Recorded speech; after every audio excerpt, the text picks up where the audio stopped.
Quelles sont les applications à télécharger avant de venir en Chine? Salut à tous, j'espère que vous allez bien. Moi ça va mieux que vous, de mieux en mieux. Je me trouve actuellement à Canton, dans le sud de la Chine. Et dans cette vidéo, je vais vous partager la liste des applications indispensables pour réussir votre séjour ici. Tout d'abord, je vais commencer par Alipay et WeChat. Alors Alipay et WeChat est le principal moyen de paiement accepté ici. Alors vous pouvez payer avec un QR code un peu partout.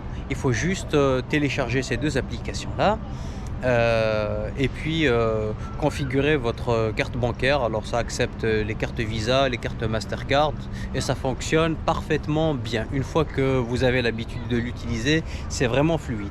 Moi j'utilise personnellement du cash, je préfère le cash à l'ancienne, voilà. Ensuite, vous devez télécharger AMAP.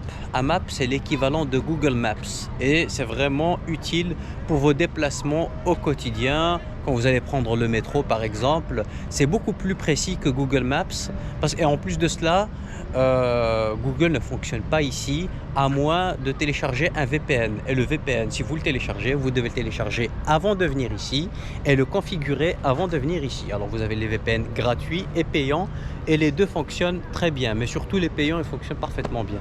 Il faut juste le configurer avant d'arriver ici. Une fois que vous êtes là, c'est trop tard.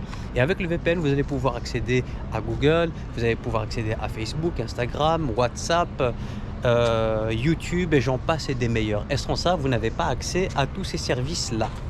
Ensuite, vous devez télécharger Didi, D-I-D-I.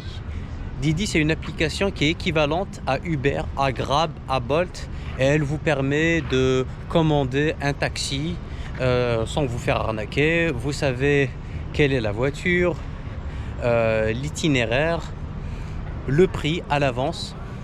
Et honnêtement, c'est super pratique et les prix sont vraiment intéressants. Je suis agréablement surpris par le rapport qualité-prix des services ici en Chine. Voilà, donc ça c'est vraiment les applications de base. Il y a d'autres applications. Le but de cette vidéo n'est pas d'être exhaustif. Le but c'est vraiment d'aller à l'essentiel. Donc je récapitule. Alipay, WeChat, AMAP. Pour ce qui concerne le VPN, ça c'est vraiment incontournable. Pour ce qui concerne les trains, vous pouvez télécharger trip.com.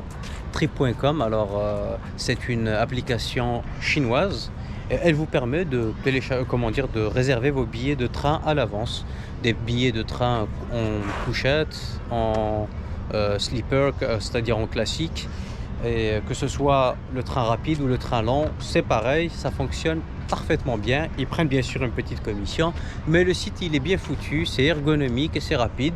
Vous pouvez aussi les acheter à la gare directement. Moi j'achète directement à la gare. J'aime bien les bonnes vieilles méthodes à l'ancienne. Voilà, et puis je pense avoir fait le tour. En tout cas, merci pour votre attention. N'hésitez pas à liker, partager, commenter. Si vous avez des questions, n'hésitez pas à me les poser, je répondrai avec le plus grand des plaisirs. Prenez soin de vous et à bientôt. Ciao!